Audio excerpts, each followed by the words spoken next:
Gracias a todos por venir por su propia voluntad voluntaria a esta presentación una hora antes del almuerzo, para que todos presten más atención.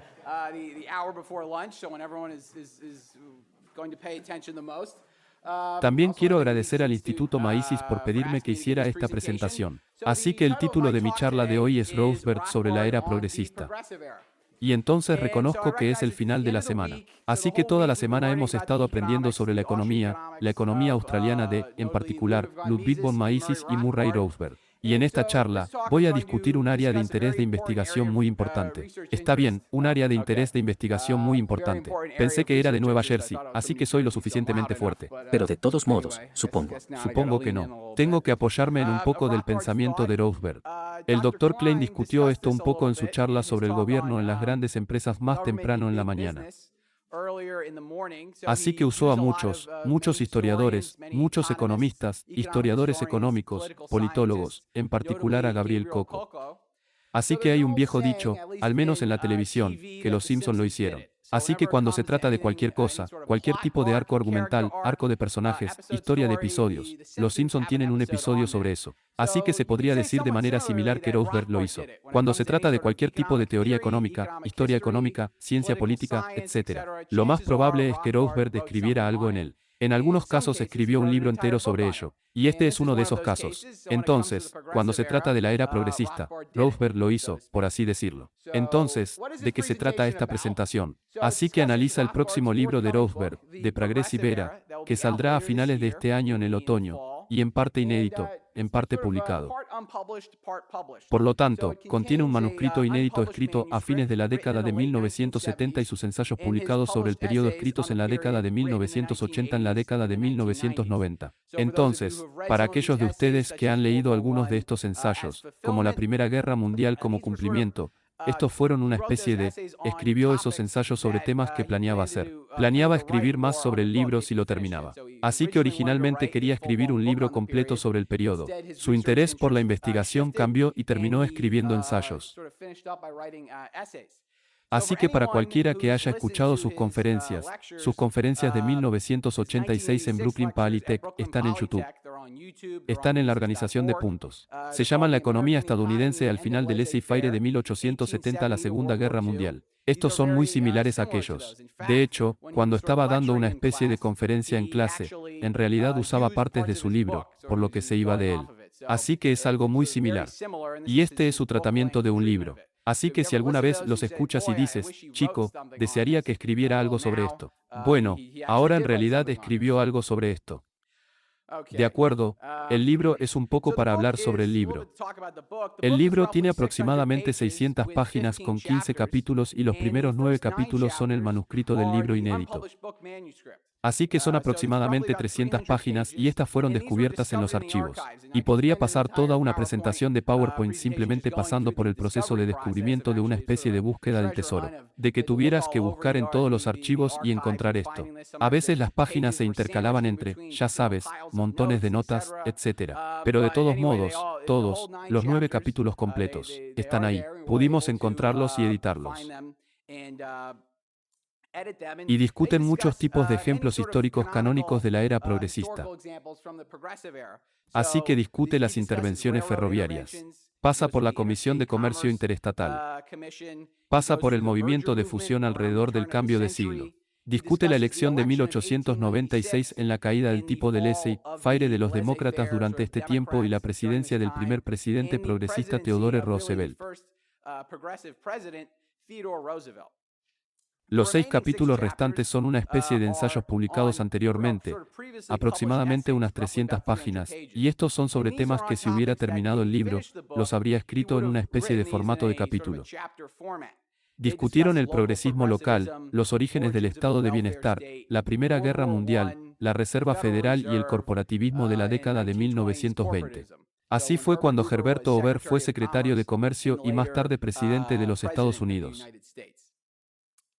De acuerdo, en cierto sentido, ¿por qué debería importarte este libro que está saliendo? Entonces, para la mayoría de las personas, economistas, historiadores, políticos, básicamente lo que aprendes en la escuela secundaria. Como señaló Tom Woods, la era progresista fue un periodo muy importante y beneficioso. Así que la percepción común del siglo XIX era que había monopolios dañinos, condiciones de trabajo inseguras, bienes de consumo peligrosos. Tuviste una deflación paralizante y ciclos económicos severos. En otras palabras, el capitalismo de laissez-faire, si alguna vez existió, solo era aplicable a una especie de economía agraria. Y ahora que estamos industrializados, tenemos que tener la mano visible del gobierno para intervenir y regular las cosas. Necesitamos la solución intermedia, por así decirlo. Así que la historia tradicional, las masas, los reformadores bien intencionados. Así que Bernie Sanders, Paul Krugman, Elizabeth Warren del mundo, estos reformadores bien intencionados, se levantaron, lucharon contra el interés establecido, el hombre del monopolio, como señaló Tom Woods, ya sabes, el gran hombre de negocios. Tiene el monóculo y todo eso. Ellos, ya sabes, resistieron ferozmente e instituyeron estas reformas gubernamentales iluminadas. La interpretación de Roosevelt es ligeramente diferente de la época. Entonces, en su periodo, en su interpretación, es casi la era regresiva en la que realmente había empresarios políticos, aquellos que eran empresarios que buscaban promulgar varias regulaciones gubernamentales para obstaculizar a sus competidores. Se aliaron con intelectuales de la corte. De acuerdo, esos intelectuales que buscan su propio poder y prestigio, burócratas que, con demasiada frecuencia, son considerados egoístas. De acuerdo, así que tenías contrabandistas, para usar la frase de contrabandistas y bautistas Bruyandel de la que habló el Dr. Clay. Los contrabandistas también estaban interesados, no necesariamente en el bien público, sino en mejorar su propio poder. De acuerdo, entonces, ya sabes, una especie de construcción a partir de esto. Aquí hay palabras del prefacio de Roosevelt, así que ya sabes, el hombre mismo puede hablar sobre este tema. Eso dice, cita, dice que el propósito de este libro proyectado es rastrear las causas, la naturaleza y las consecuencias del cambio dramático de la política de los Estados Unidos de un sistema relativamente laissez-faire a los contornos de la era estatista con la que estamos familiarizados hoy. Bien, entonces, ¿cómo llegamos exactamente a este sistema moderno de gobierno? Y Roosevelt continúa, dice, desde una sociedad más o menos libre y laissez-faire del siglo XIX, cuando la economía era libre, los impuestos eran bajos, las personas eran libres en su vida cotidiana y el gobierno no era intervencionista en el hogar y en el extranjero. La nueva coalición logró en poco tiempo transformar a Estados Unidos en un estado imperial de bienestar y guerra donde la vida cotidiana de las personas estaba controlada y regulada en gran medida. Así que está tratando de explicar cómo obtuvimos el sistema moderno de gobierno, cómo obtuvimos la intervención moderna del gobierno en la economía. Y esta es su tarea. Y entonces, sabes que este es su objetivo principal. De acuerdo, y el resto de la presentación pasando por los 9 capítulos inéditos. Así que aquí está el nuevo material que nadie ha visto antes. Así que vamos a repasar los capítulos y hacer un resumen general de ellos. Así que alguien atrapado en un enigma. Entonces, el objetivo final de esto es revisar el libro para que lo compre. Así que me quedé un poco atascado en esto porque si la presentación de PowerPoint era muy poco informativa, nadie diría, bueno, esto no es muy interesante, voy a comprar el libro. Por otro lado, si la presentación de PowerPoint fuera demasiado informativa, dirías, bueno, sé todo lo que necesito saber sobre el error progresivo, así que no voy a comprar el libro. Básicamente, tuve que diseñar la presentación de PowerPoint para que fuera lo más mediocre posible. Así que te quedas con ganas de más. Y soy una persona que se adapta de manera única a esta tarea. Así que espero que sepas que lograré mi objetivo en esto. Pero de todos modos, saltando a los 3 primeros capítulos, más o menos a la primera parte, tiene ferrocarriles y fusiones, así que creo que estos son algunos de los 3 mejores capítulos. Ya sabes, Roosevelt es el mejor como historiador económico, por lo que es una narración tradicional que escuchaste en varias conferencias esta semana. Las empresas habían intentado monopolizar el mercado, pero fracasaron debido a los mecanismos del libre mercado. Varias industrias, ferrocarriles, petróleo, Standard Oil, acero de Estados Unidos, azúcar, la American Sugar Refinery Company, incluso galletas. Así que la compañía que todos conocemos hoy en día es Nabisco, fue originalmente la National Biscuit Company y comenzó como un intento gigante de monopolizar los mercados, pero fracasó estrepitosamente. Como dice el viejo refrán, así es como se desmorona la galleta. Así que fue una mala. Lo sé, lo siento, pero de todos modos, así que comenzando con los ferrocarriles, recurrieron al gobierno para presionar por regulaciones armoniosas para prevenir Y estos son muchos de los ejemplos de los que habló el Dr. Klein hoy. Tenías una competencia de precios que prohibía los reembolsos. Descuentos de precios tan secretos para pedidos al por mayor. Aunque, es injusto. ¿Cómo puedo competir con esta empresa? Etcétera. Estos son los fundamentos tradicionales, la competencia de productos. Bueno, no se pueden producir productos que estén por debajo de la calidad. Bueno, por debajo de la calidad. ¿Quién conoces? Conocemos los segmentos del mercado que producen diversos productos de diferente calidad. Bueno, ya sabes, es de acuerdo con ciertos funcionarios del gobierno y la competencia clásica más pequeña. Así que elevas los costos de sus rivales. Esto es, ya sabes, los hace tener que actualizar su, ya sabes, nueva legislación de seguridad, nuevos estándares de seguridad. Tienes que mejorar sus plantas. Tienes que hacer que contraten más contadores, etc. Para las empresas más grandes, o aquellas que ya las han promulgado por su cuenta, es mucho más fácil para ellas adaptarse. De acuerdo, así que saltando, vamos a los ferrocarriles. Tienes el fracaso de los carteles, así que espero que todos aquí hayan jugado al Monopoly. Tienes los 4 ferrocarriles. Tienes los ferrocarriles de Reading. No es el Reading, es el ferrocarril de Pensilvania, la línea corta y la B y la O. La razón por la que menciono esto es porque al menos las dos de la derecha, la A y la B y la O. Por cierto, todos estos son ferrocarriles reales. O estaban en la época en que la gente usaba los ferrocarriles, pero eran muy prominentes en estos intentos de cartelización, particularmente en Pensilvania. Así que solo para tenerlo ahí. Así que Roosevelt comienza. Habla de los lujosos subsidios que se otorgaron a los ferrocarriles durante la administración de Lincoln. Estos son los temas sobre los que escribió Tom DeLorenzo, también Burton Folsom.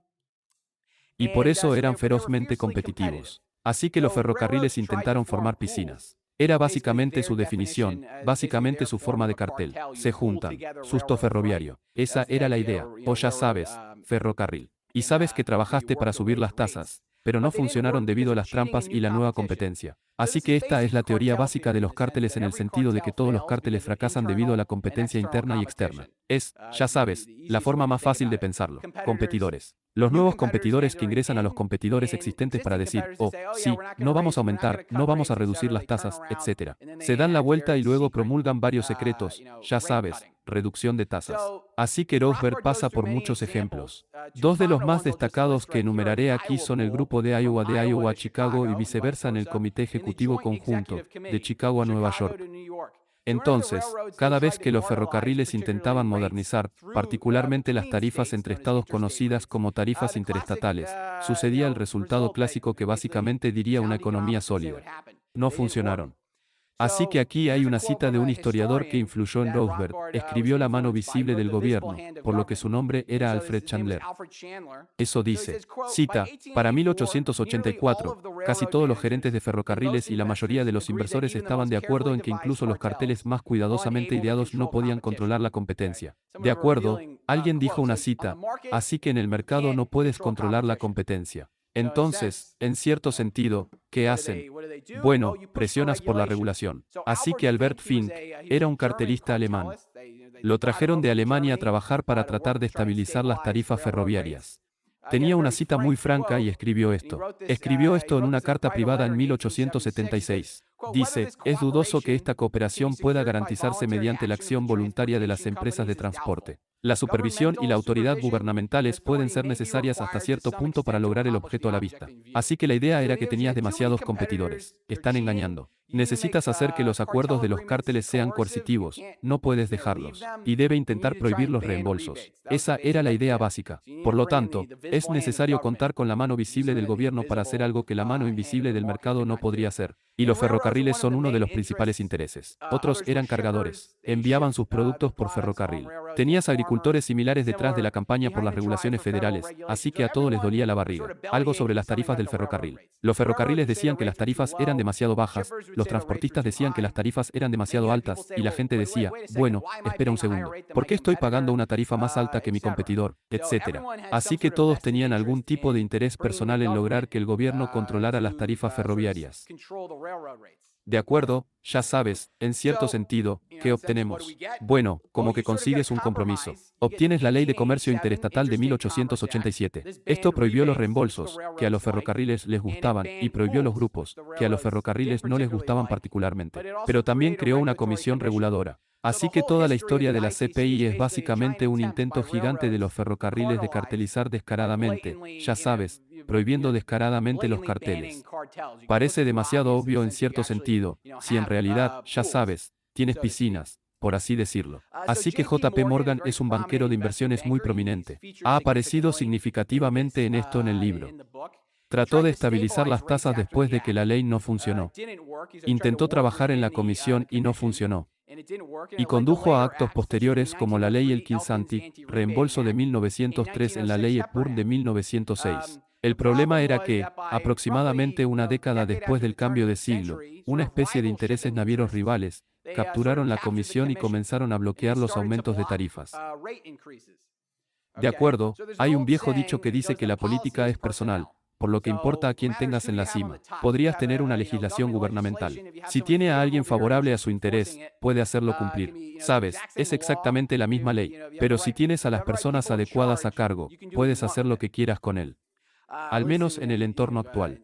No es realmente quien está a cargo, pero supongo que son los burócratas y las diversas agencias las que decidirán lo que no debemos hacer cumplir, porque necesariamente quien está a cargo de varios departamentos ya no parece importar tanto. Pero de todos modos, privaron a los ferrocarriles de ingresos por la Primera Guerra Mundial, y luego los ferrocarriles presionaron por la nacionalización. Así que este es un tipo de estudio de caso interesante de intervención gubernamental, donde los ferrocarriles están presionando para una intervención cada vez más fuerte. Uno para evitar la competencia, pero también para evitar que varios intereses rivales se hagan cargo de la legislación, por así decirlo. Así que pasamos al movimiento de fusión que ocurrió aproximadamente a principios de siglo. Las fechas, dependiendo de con quién hables, tienen fechas ligeramente diferentes, pero son 1897 y 1901. Así que las fusiones se formaron para monopolizar los mercados, al igual que los ferrocarriles. Pero incluso con los altos aranceles, aún fallaron. Así que hay un viejo dicho que dice que la tarifa es la madre de todos los fideicomisos. Piensa en ellos. El fideicomiso es similar a una fusión. Es que bloqueas la competencia extranjera. Bloqueas la competencia. Salva las importaciones de Gran Bretaña y ayudarás a los cárteles y monopolios en Estados Unidos. Así que se formaron varios tipos de empresas. Mencioné algunos de ellos y hay muchos más. Y lo que siempre ocurría es que los promotores eran demasiado optimistas sobre los ingresos esperados, por lo que pensaban que iban a ser más rentables de lo que eran. Pero lo que sucedió se da un par de años y las acciones aún no pagaban dividendos, las empresas ganaban pérdidas, etc. Así que haces exactamente lo mismo que haces en los ferrocarriles. Recurren al gobierno para cartelizar. Entonces, en palabras de Roosevelt, más o menos a principios de siglo, cuando este movimiento de fusión fracasó, dijo, el escenario se estableció a principios del siglo XX para que el gran salto al estatismo se conociera como el periodo progresista. De acuerdo, aquí tengo una cita de un economista llamado Arthur S. que era más o menos por esta época. Era alguien que influyó mucho en Roosevelt. Lo cita extensamente. En realidad, está en el hombre, la economía y el Estado, así como en las notas a pie de página. Y aquí hay una cita importante. Espero tener tiempo para superarlo. Así que me ha impresionado en todo momento la impotencia de más agregados de capital para mantener el monopolio. También me ha impresionado la tremenda importancia de la habilidad innata individual o su falta para determinar el éxito o el fracaso de cualquier empresa. Con estas observaciones en mente, uno puede arriesgarse a creer que cualquier problema de confianza que exista resolverá su propia solución. Sé que hay otra página. La perdición de los ineficientes no espera ninguna regulación legislativa. Está bastante retrasado. Por lo tanto, la regulación restrictiva perpetuará la corporación ineficiente al proporcionar un apoyo artificial para apoyar la debilidad natural. Obstaculizará lo eficiente al impedir el libre juego de la ambición personal. Es un análisis bastante bueno del problema de la confianza cuando lo piensas. No hagas nada, solo deja que el mercado funcione. Reducirá los monopolios. Desafortunadamente, este consejo se ejecutó después del hecho y en realidad no se tomó. Pero esta es una especie de instantánea de los primeros dos capítulos. Así que, ya sabes, pasando al siguiente tema, tenemos los capítulos 4 a 6, más o menos. La siguiente parte, el colapso de la política de laissez-faire, una especie de precuela de todo esto. Así que Roosevelt quiere explicar la situación política que se desarrolló. Así que Roosevelt entra en esto, dice, cita, ¿cómo podría Estados Unidos experimentar un gran salto al estatismo después de 1980? Un salto que fue prácticamente indiscutible. ¿Qué pasó con la larga tradición estadounidense de libertad individual en laissez-faire en las elecciones de 1896? Fue ese colapso repentino lo que significó la perdición del laissez-faire y la política partidista estadounidense y allanó el camino para el estatismo indiscutible del periodo progresista, y de hecho para el resto del siglo XX. De acuerdo, la explicación de Rothbard es básicamente que tuvo el tipo de destrucción a principios de siglo de este fuerte partido del laissez-faire, o al menos esta facción en uno de los principales partidos de Estados Unidos. Entonces, algo que siempre Rothbard siempre se pregunta sobre toda su vida como académico, fue la diferencia en la política en ese entonces. Como muchos de nosotros sabemos, Rothbard no es solo una torre de marfil. Sabes, no es un académico de la torre de marfil. Escribió muchos trabajos teóricos. También estaba muy interesado en la política y también está muy interesado en llegar a la gente directamente. Así que echa un vistazo a la política en ese entonces. La política de entonces era muy diferente a la de ahora. Tenías una participación electoral muy alta, partidos muy ideológicos. No hay confusión de los problemas. Y tenías votantes muy emocionados y entusiastas. Los votantes de entonces estaban extremadamente interesados en la economía. De acuerdo, echa un vistazo ahora y tiene una participación electoral muy baja. Tienen partidos muy parecidos y votantes independientes muy desinteresados. Esto es política hoy en día, por lo que la gente es muy apasionada por los problemas económicos, ya sea un patrón oro o plata, ya sea que tenga o no aranceles altos o libre comercio, ya sea que tenga o no un alto gasto gubernamental o un bajo gasto gubernamental. Entonces, ¿por qué demonios esta gente escribe sobre economía? Así que esto es algo que Rothbard siempre se preguntó en su clase y dijo, ni siquiera puedo hacer que mis propios estudiantes se interesen en la economía. Y esto fue lo que les dijo a sus alumnos el primer día de clase. Así que un poco gentil, ya sabes, sabías en lo que te estabas metiendo, supongo que en este periodo. Así que la respuesta de Rothbard a esto fue que básicamente tenía factores etnorreligiosos. Así que la gente votó sobre economía porque estaban conectados con una especie de problemas intestinales locales, cosas que afectaban directamente la vida de las personas. Así que Rothbard se concentra en los estados de batalla de este periodo de tiempo, principalmente en el medio oeste, Ohio, Wisconsin, Michigan, algo inquietantemente familiar, ya sabes, piensas ahora, Illinois, Indiana, etc. Así que tenías una especie de dos grupos. De los dos partidos políticos eran muy diferentes en función de los antecedentes religiosos de sus votantes. Había demócratas litúrgicos, principalmente católicos alemanes. También tenías irlandeses, italianos. Así que católicos y luteranos versus republicanos pietistas, metodistas nativos y bautistas. Así que la liturgia es cuando sigues las tradiciones de la iglesia. Es la creencia correcta. Así que vas a la iglesia, obedeces. Es una especie de, son rituales, etc. Son tradiciones, y estarás bien. El pietismo es ligeramente diferente. La iglesia no tiene tal estructura. En cambio, es la relación directa del individuo con Dios. Una especie de comportamiento correcto. Te salvas a ti mismo salvando a otros. Así que los pietistas querían prohibir el alcohol. Querían prohibir una especie de escuelas privadas parroquiales, una especie de escuelas religiosas y un fondo dominical para proteger la moral. Así que Rothbard estaba muy influenciado por un escritor conocido como H. L. Mencken. Y los puritanos eran una especie de antepasados de los pietistas. Y H. L. Mencken tenía una gran cita y dijo, el miedo puritano inquietante es que en algún lugar alguien se está divirtiendo. Y eso es, ya sabes, puedes pensar que es muy similar a esto. Así que intentas prohibir el alcohol, prohíbes los domingos para proteger la moralidad. Quiero decir, ¿qué más hay que hacer? Así que esto se extendió a apoyar el dinero barato en aranceles altos para proteger la economía. Así como necesitamos que el gobierno prohíba el alcohol para proteger la moralidad, también necesitamos aranceles altos para protegernos de la competencia extranjera barata. Los litúrgicos, por otro lado, son más o menos lo contrario. Querían preservar la libertad personal. Esto se extendió a apoyar el patrón oro en el libre comercio para preservar la libertad económica. Así que atacaron todas estas intervenciones como paternalistas. Así que mencioné que los católicos alemanes y los luteranos eran una especie de grupo de inmigrantes principal. Y también querían prohibir la inmigración, por cierto, el principal grupo de inmigrantes pietistas al Medio Oeste. Así que si nos fijamos en estas estadísticas, los alemanes básicamente se preocupaban por dos cuestiones principales en ese entonces. Se trataba de su cerveza, se trataba del patrón oro. Así que los tablones principales básicamente tienen un sonido, ya sabes, supongo que podrías decir contingente libertario allí. Así que se les conocía como una especie de demócratas borbónicos. Estaban centrados en el noreste, en el medio oeste, en una especie de demócratas de Grover Cleveland, y eran una especie de grupo libertario. Por otro lado, en el Partido Demócrata, tenía a los demócratas populistas pietistas, los del sur y el lejano oeste que son mucho más estatistas. Así que el sur, después de la guerra civil, nunca iba a votar por el partido de Lincoln, por así decirlo. Esa era la idea. Así que siempre estuvieron firmemente en manos democráticas. Y entonces realmente tenías estas dos facciones un tanto contenciosas. Como veremos, una de ellas se hizo cargo de la otra a principios de siglo.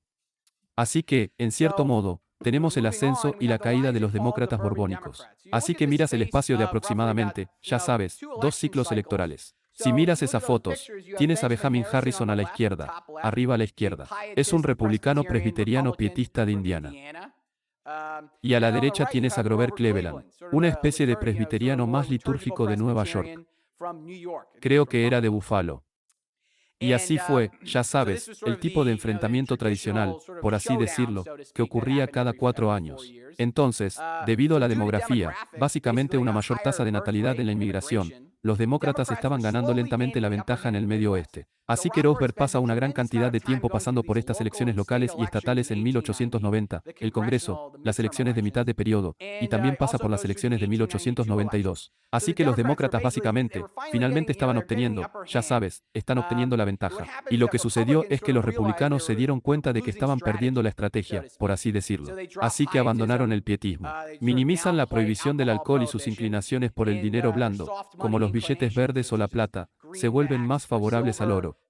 Y esto, la idea era principalmente atraer el voto único en el medio oeste, que eran los luteranos alemanes. De nuevo, sabes que les importa, ya sabes, la cerveza y el oro. Entonces, cualquiera que apoyara más esas políticas, esos eran los luteranos alemanes que iban a ir. Y ya sabes, pobre Grover Cleveland, fue reelegido, el único presidente reelegido por periodos no consecutivos en 1892. Comienza a trabajar en marzo de 1893. ¿Y qué sabes? Hubo el pánico de 1893. De acuerdo, los Borbones fueron culpados erróneamente. Básicamente, los demócratas borbónicos en funciones acaban de ganar esto. Ya sabes, acaban de volver a la oficina. Pasa algo, ¿verdad? Cuando regresan a la oficina, básicamente se quedan con la culpa. Y así pierden las elecciones de 1894. Roosevelt pasa por esto y básicamente habla de cómo son los populistas. Los demócratas de Cleveland están debilitados, por lo que los populistas básicamente se apoderan del partido. La secuestraron en 1896. De acuerdo, William Jennings Bryan, el hombre de la izquierda, de la derecha, abajo a la derecha, es un pietista del lejano oeste. Es un fuerte inflacionista a favor de la plata y ahora está luchando contra William McKinley, que es una especie de republicano moderado que recientemente se convirtió en pro del oro. Así que hay un cambio en los partidos, donde ahora hay 2 tipos de partidos de estatus de centro. En lugar de tener a estos demócratas borbónicos del laissez-faire, ahora hay este tipo de 2 partidos de estatus de centro. Los demócratas borbónicos forman un tercer grupo y se extinguen rápidamente. Se llaman demócratas nacionales del oro. Así que supongo que siempre es bueno cuando tu grupo realmente lo ha hecho. Sabes, ahí está la palabra oro. Ya sabes, miraría y apoyaría eso. Así que ahora tienes el cuarto sistema de partidos.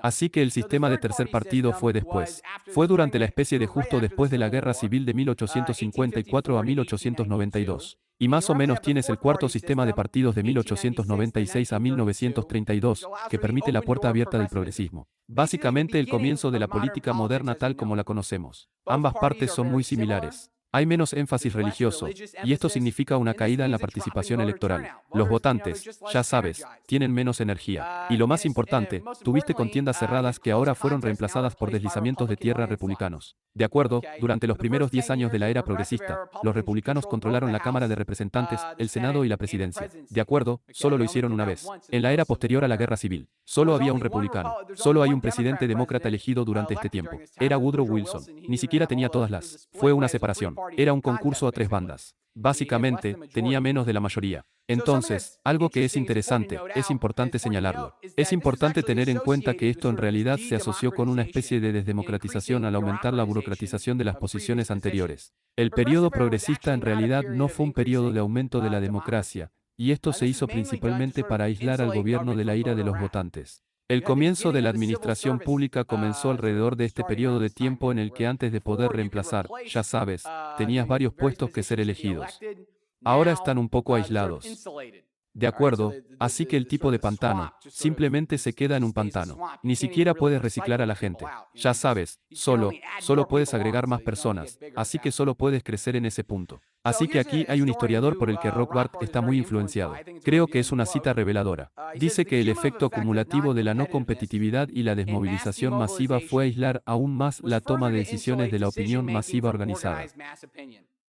Ese aislamiento fue una etapa indispensable en los esfuerzos de las élites cosmopolitas por eliminar al partido como fuente crítica de resistencia localista a los impulsos centralizadores del capitalismo corporativo. Así que debilitas a los partidos, debilitas la participación de los votantes, ya sabes, debilitas el entusiasmo de los votantes. Y ahora tienes, ya sabes, permites esto. La burocracia gubernamental es una especie de toma de control y capitalismo corporativo de empresarios políticos, grandes empresas, etc. Coincide perfectamente con el final del movimiento de fusión. Así que tienes una nueva coalición. No es realmente nuevo, es solo una especie de reciclado. Se ha hecho antes. Es una coalición mercantilista. Es básicamente una nueva. Rapero usa esta palabra que amo. Es un cuatripartito. Así que es una coalición de 4 partes, para afianzarse. Y más o menos, ya sabes, rama a través de toda una serie de legislación progresista de citas. Tenías grandes negocios, querían cartelizar. Tenías un gran gobierno. Como era de esperar, querían mejorar su propio poder. Tenías grandes sindicatos. Estaban allí para sofocar la oposición radical de los trabajadores. Y sabes, lo más importante, al menos desde mi perspectiva, tienes grandes intelectuales que están ahí para planificar y administrar el sistema. La mayoría de los académicos se dan cuenta de que el libre mercado no proporciona una gran seguridad laboral para varios puestos académicos, etc. Así que cuando estás, ya sabes, cuando estás planeando, si puedes estar a cargo de una burocracia gubernamental, puedes aislarte de la molesta, ya sabes, incertidumbre del mercado. Así que en cierto modo avanzando, tienes la era progresiva, más o menos. Entra Theodore Roosevelt. Es el hombre de la derecha. Así que Roosevelt durante este periodo de tiempo, pasa por una especie de análisis de cables de alimentación. Y para resumir, Roosevelt estaba muy estrechamente relacionado con una especie de ámbito de JP Morgan. Es otra palabra. Me gusta el ámbito, una especie de lanza de influencia. No es solo un hombre, sino toda una organización. Personas que han ido juntas a las mismas escuelas. Han trabajado en las mismas compañías, están en la misma junta directiva, etc. Conectas todos los puntos y obtienes esto, ya sabes, una especie de coincidencia notable, por así decirlo. Así que uno de sus primeros movimientos fue establecer un nuevo departamento de comercio y trabajo. Esos dos están separados porque, como todo, se hacen más grandes que tú. Separarse de una nueva oficina de corporaciones. Es el predecesor de la Comisión Federal de Comercio. Y esto fue apoyado por una especie de ámbito Morgan, sobre todo George W. Perkins. Era conocido como la mano derecha de Morgan, Roosevelt. Eran tan buenos amigos que en realidad le dio la pluma que usó para firmar la legislación con George W. Perkins. Y esto sucedió en febrero de 1903, algo interesante, el mismo mes que la ley Elkins contra los reembolsos. Y el objetivo cardinal aquí era la publicidad obligatoria, una especie de paso en esa dirección. Ahora tiene que hacer públicas varias decisiones de precios y producción. Es una forma de tomar medidas enérgicas para ver lo que están haciendo sus competidores. Así que aquí hay algo del Wall Street Journal, cuanto más largo, más tiempo está en el libro. Y dice, nada es más notable que el hecho de que la recomendación del presidente Roosevelt a favor de la regulación gubernamental de las tarifas ferroviarias en el control federal de las compañías interestatales haya tenido tanto favor entre los gerentes de ferrocarriles y compañías industriales.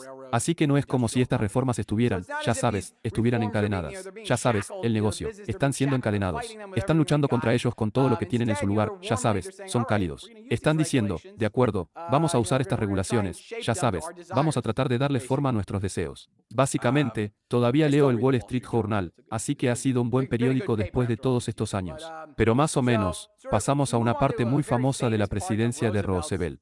Y era conocido como el destructor de fideicomisos y tenía los fideicomisos buenos y los malos. Y así, los buenos fideicomisos fueron realmente las compañías Morgan como US Steel, International Harvester y los acuerdos muy favorables de Roosevelt con ellos.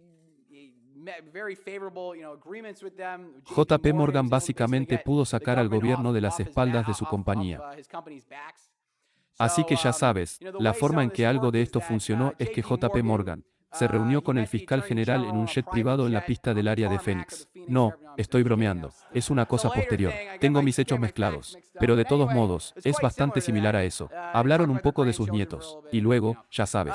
Pero de todos modos, así que tenías el sí. Por otro lado, tenías los malos fideicomisos. De acuerdo, estos eran los grupos financieros rivales John D. Rockefeller y E. Harriman, otro magnate del ferrocarril. A Morgan realmente no le gustaba Harriman en absoluto. Entonces, a fines de 1906, Roosevelt amenaza con disolver el sindicato de Harriman en el Pacífico Sur, y Harriman envía a un abogado a la Casa Blanca. Y esta es una gran cita. Su abogado, más o menos, ya sabes, escribe esto en su biografía de Harriman más tarde. Y entonces está hablando con Roosevelt y le dice, ¿por qué estás haciendo todas estas cosas malas contra Harriman, mi jefe? Y él dice, bueno, no sabes lo que Morgan y algunas de estas otras personas dicen sobre Harriman. Así que te preguntas. Estás como, de acuerdo, entonces, ¿por qué el presidente está tomando el consejo sobre un tipo de persona del ferrocarril de su rival? Sabes, es una de esas cosas que te hacen pensar un poco. Standard Oil tuvo la desafortunada previsión de estar en contra del proyecto de ley de la oficina. Y así, en 1906 y 1907, Roosevelt lanzó estas demandas contra Standard Oil. Violaron la ley antimonopolio, aceptaron reembolsos. Todos estos son pecados. Roosevelt recuerda esto más tarde y dice que Standard Oil se enemistó conmigo antes de mi elección en 1904, cuando estaba aprobando el proyecto de ley de la Oficina de Corporaciones, y me encanta esta frase, dice. Y luego rápidamente le lancé un guante. Entonces, eso significa que usted emite el desafío, ¿de acuerdo? Así que sabes que están en el camino de mi legislación. Así que ahora voy a romperlos. Sabes, los voy a lanzar en el guante del desafío de nuevo. Otra cita reveladora, en mi opinión. Así que sigue adelante. Roosevelt era conocido por su trato con Square, así que ahora oímos hablar de muchos tratos. Tuviste el trato cuadrado, tienes el nuevo trato, tienes el trato justo y ahora tenemos el mejor trato. Recientemente, muchos políticos lo discutieron y los tres temas principales fueron la regulación corporativa, la regulación del consumidor y la regulación de la conservación. Y básicamente puedes reemplazar el todo, ya sabes, la palabra regulación, con cartelización. De acuerdo, en todos los sentidos, estás buscando ayudar a estabilizar estas industrias. Ese fue ya sabes, en cierto sentido, el motivo oculto detrás de este acuerdo de Square. En junio de 1906, se aprobó la famosa Ley de Inspección de Carne. Sabes, escucha sobre esto, lees sobre esto en la escuela secundaria. Es por eso que sabes que necesitas tener la regulación del gobierno o de lo contrario. Habrá ratas en la carne y la gente caerá. He oído la historia de Upton Sinclair. Sabes, Rothbard de nuevo tiene una interpretación ligeramente diferente de esto. Y así dice, cito, los grandes empacadores de carne estaban entusiasmados a favor del proyecto de ley, diseñado para poner a los pequeños empacadores bajo inspección federal. Una ventaja de imponer condiciones sanitarias uniformes a todos los envasadores de carne es que la carga de los mayores costes recaería más en las plantas más pequeñas que en las más grandes, paralizando así a los competidores más pequeños.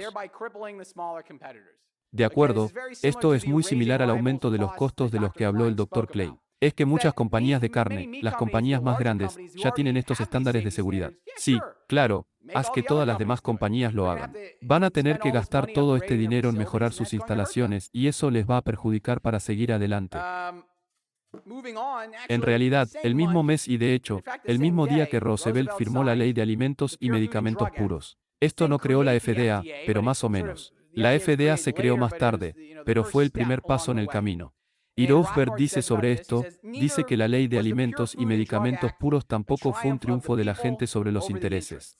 La agitación alimentaria pura había sido llevada a cabo durante años por los intereses empresariales en general, y específicamente por las grandes empresas alimentarias ansiosas por utilizar al gobierno de una manera mercantilista para monopolizar, restringir la competencia e imponer costos relativos más altos a los competidores de las pequeñas empresas. De acuerdo, el nombre del juego básicamente hace que sea más difícil para tus competidores competir. De acuerdo, dedica un poco de tiempo a esto. Rothbard entra en el tipo de burócrata principal que presiona por esto. Es un hombre llamado Harvey Washington Wiley, y es un cruzado pietista, algo loco por la comida pura. Así que aquí está. Son 50 aniversarios en los años 50. Obtiene su propio sello postal. Así que en los anales de la historia ahora. Y tenía una posición similar, como Roosevelt.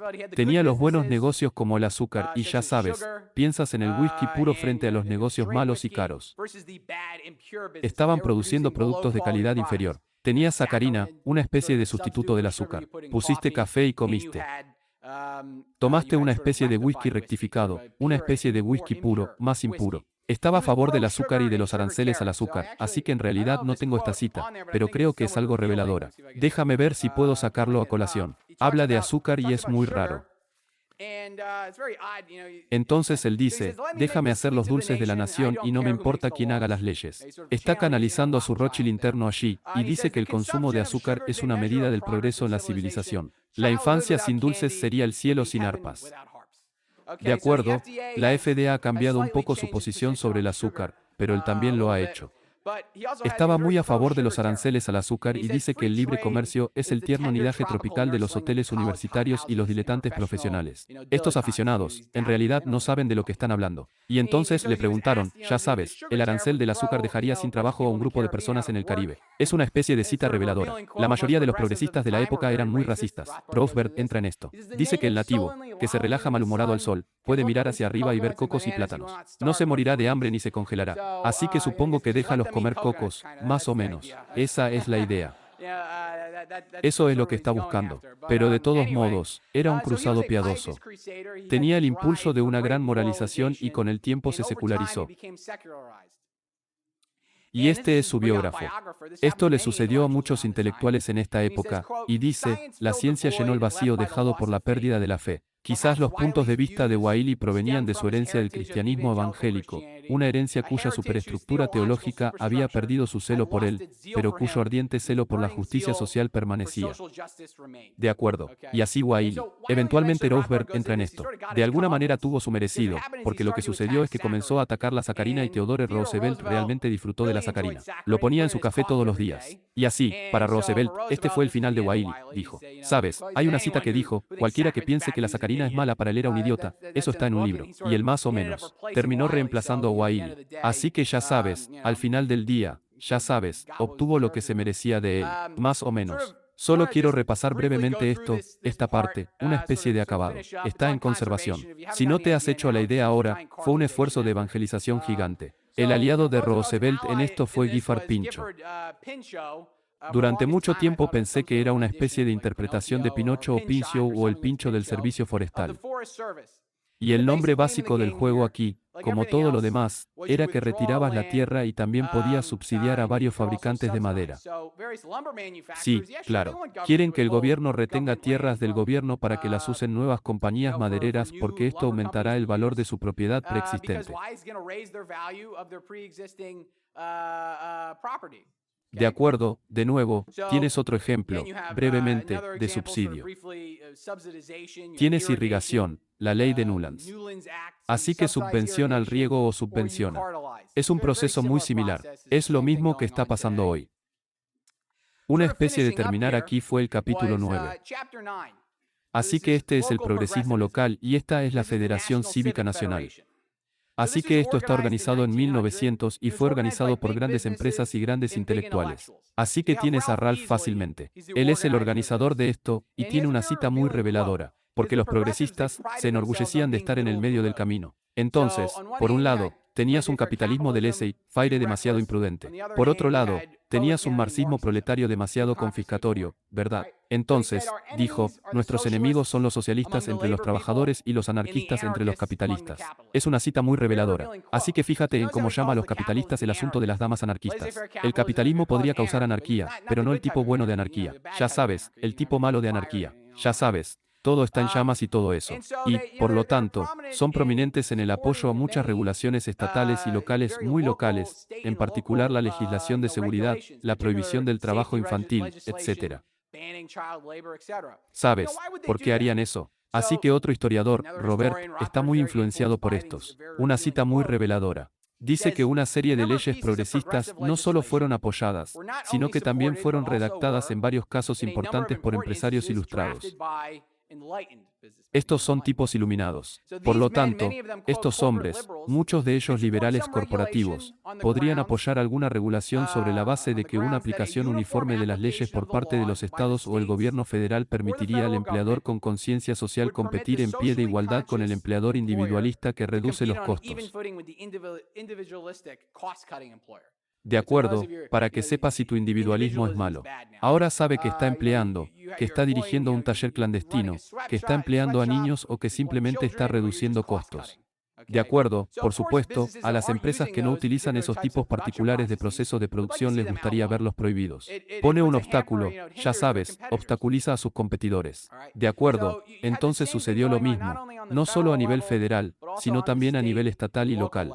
Y a veces siempre estaba expresado en esta idea de la aplicación uniforme de las leyes. Pero la idea siempre surgió. De acuerdo, así que fue uniformemente, ya sabes, aumentó las regulaciones hacia arriba. De acuerdo, esa es una especie de, ya sabes, la palabra clave. Así que una especie de envoltura. Reconozco que esta es una presentación justo antes del almuerzo, para que pueda terminar. Sé que la gente está empezando a tener hambre, pero tenemos la era progresista y la era moderna del gran gobierno. Había votantes desinteresados, empresarios políticos y otros intereses especiales, burócratas hambrientos de poder e intelectuales tecnocráticos idealistas. Aparte de eso, supongo que fue un gran momento. Pero, ya sabes, Roosevelt lo resume, al menos en su prefacio. Él dice, en resumen, la era progresista marcó el comienzo del moderno sistema político, económico estadounidense en los Estados Unidos. A pesar de la avalancha de estudios en las últimas 2 décadas, está escribiendo. Se refiere a la década de 1960, la de 1970. Nadie lo ha hecho todavía, y nadie todavía ha reunido todas las piezas en un marco explicativo coherente. Ese será el objetivo de este libro. Así que en conclusión, no olvides comprar el libro cuando salga. Muchas gracias por su tiempo.